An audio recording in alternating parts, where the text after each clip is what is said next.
We reported on the approximately 60 Israelis who had been detained in connection with the September 11th terrorism investigation.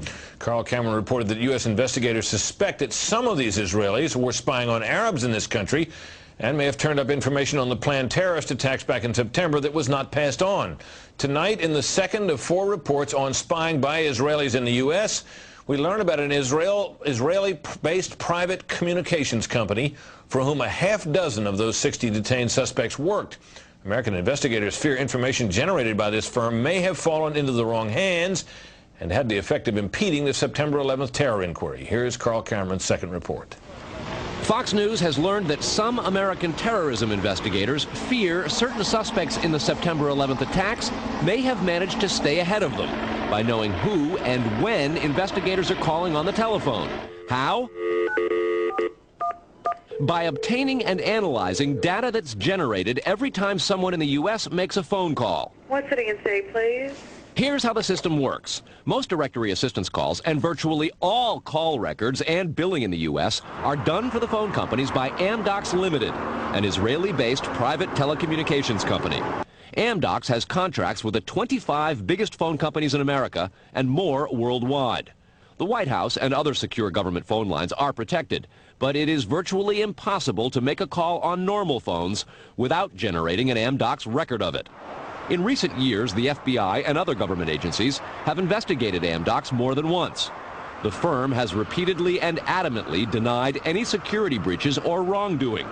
But sources tell Fox News that in 1999, the super-secret National Security Agency, headquartered in northern Maryland, issued what's called a top-secret, sensitive, compartmentalized information report, TSSCI, warning that records of calls in the United States were getting into foreign hands, in Israel in particular.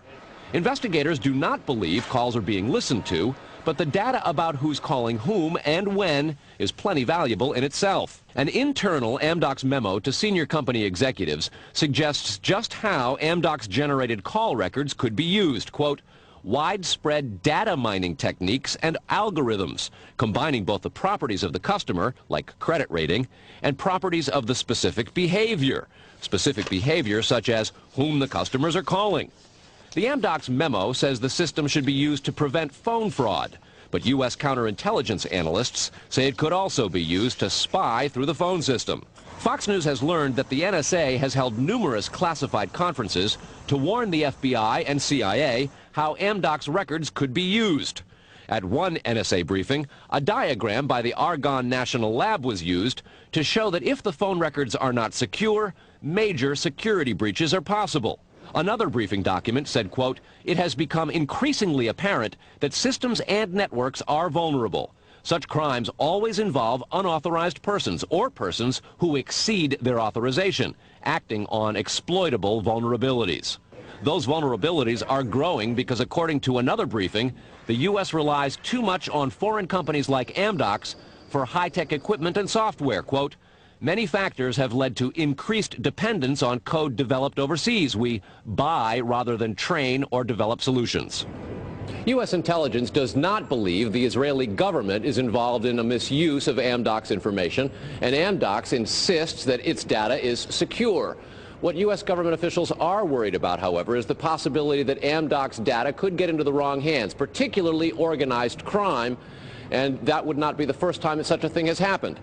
Fox News has documents of a 1997 drug trafficking case in Los Angeles in which telephone information, the types that Amdocs collects, was used to, quote, completely compromise the communications of the FBI, the Secret Service, the DEA, and the LAPD. And we'll have that and a lot more in the days ahead, Brett. Carl, I want to take you back to your report last night on those 60 people who are Israelis who were detained in the anti-terror investigation, and the suspicion that some investigators have that they may have picked up information on the 9/11 attacks ahead of time, not passed it on.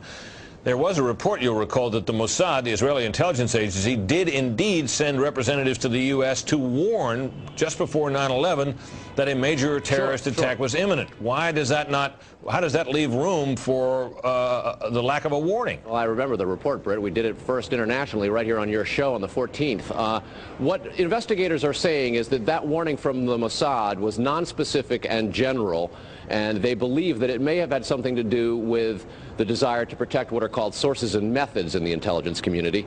The suspicion being perhaps those sources and methods were taking place right here in the United States. The question came up in the Select Intelligence Committee on Capitol Hill today.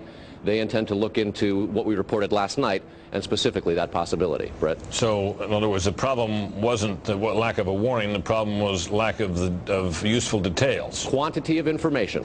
All right, Carl, thanks very much. Coming up next.